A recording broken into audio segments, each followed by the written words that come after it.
Avant de commencer à travailler sur ce qu'on appelle le taux moyen d'évolution, on va rappeler d'abord ce qu'on a vu comme étant la racine carrée. Alors la racine carrée d'un nombre positif, notez racine carrée de x, c'est le nombre positif dont le carré vaut x. Quelques exemples pour se rappeler de cette définition. Racine carrée de 49, c'est 7, car 7 au carré est égal à 49. Racine carrée de 64, c'est 8, puisque 8 au carré, c'est 64. Et racine carrée de 25, c'est 5, car 5 au carré est égal à 25. Bon. Après, quelques règles sur justement la racine carrée, avec cette règle-ci, à savoir que si un nombre est positif, la racine carrée de x au carré est égale à x, et la racine de x au carré est égale à x. En illustration, prenez par exemple la racine carrée de 6 au carré. 6 au carré, ça fait 36, et racine carrée de 36, ça fait 6. Donc, au final, on voit bien que la racine carrée d'un nombre au carré, ça donne le nombre. De même, racine carrée de 81, qu'on mettra au carré après, mais racine carrée de 81, ça vaut 9. Si on le met au carré, on retombe sur 81, qui était le nombre de départ. Alors pourquoi ce rappel de règle? Parce que maintenant, la racine carrée va être notée à l'aide d'une puissance. Et la puissance en question, eh bien, c'est la puissance 1/2. C'est-à-dire qu'au lieu de noter racine carrée de a, on mettra a puissance 1/2. Alors pourquoi est-ce qu'on a le droit de faire ça? Eh bien, tout simplement parce que celui-là, le a puissance 1/2, il a exactement la même propriété que la racine carrée. À savoir que ce nombre a puissance 1/2, si on le met au carré, règle sur les puissances, on fait 2 fois 1/2, mais 2 fois 1/2 ça fait 1, et a à la puissance 1 ça fait a.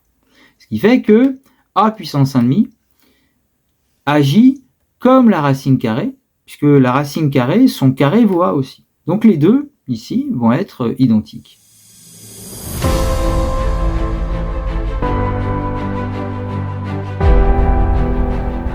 Illustration maintenant de ce qu'on va appeler le taux d'évolution moyen. Prenons un problème, vous avez une population d'une ville qui a augmenté de 5% en 2019 et puis 15% en 2020.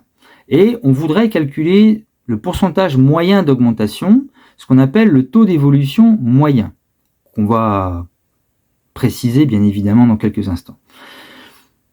Déjà, partons de 2018 où il y avait 250 000 habitants et calculons la population en 2019. Comme il y a 5% d'augmentation, je remets à l'affichage la vidéo sur les pourcentages d'augmentation et les coefficients multiplicateurs. Donc on fait 250 fois 1 plus 5 sur 100, c'est-à-dire 250 fois 1,05, on obtient 262,5.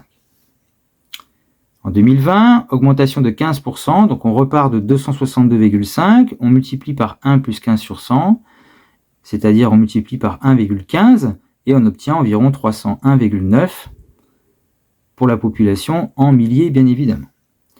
Et, question posée, cette situation reviendrait-elle à une augmentation de 10% chaque année? Pourquoi 10%? Parce que 10%, on a l'impression que c'est la moyenne de 5 et de 15. Voilà, ce qui sera à peu près intuitif. Est-ce que ça correspond vraiment à une augmentation de 10% chaque année? À 10% chaque année, vous partez de 250, vous appliquez le multiplicateur pour une augmentation de 10%, et que vous recommencez l'année suivante. Donc finalement, vous multipliez par 1,10 deux fois. Mais ça veut dire 1,10 au carré surtout. Donc ça fait 250 fois 1,10 au carré, ça fait 302,5. On ne retrouve pas le résultat précédent. Ça veut dire que deux augmentations de 10% ne correspondent pas à une augmentation de 5% et une augmentation de 15%.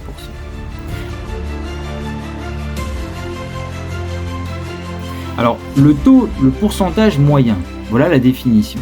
Ce qu'on appelle le pourcentage moyen, correspondant à deux évolutions successives. Donc, une première évolution de pourcentage x1 qui est connue, de pourcentage ensuite x2 pour la deuxième qui est connue. Et bien, ce qu'on appelle le pourcentage moyen, c'est en fait le pourcentage qui, appliqué deux fois de manière identique, permettrait de trouver la même évolution globale, c'est-à-dire arriver sur la même valeur finale.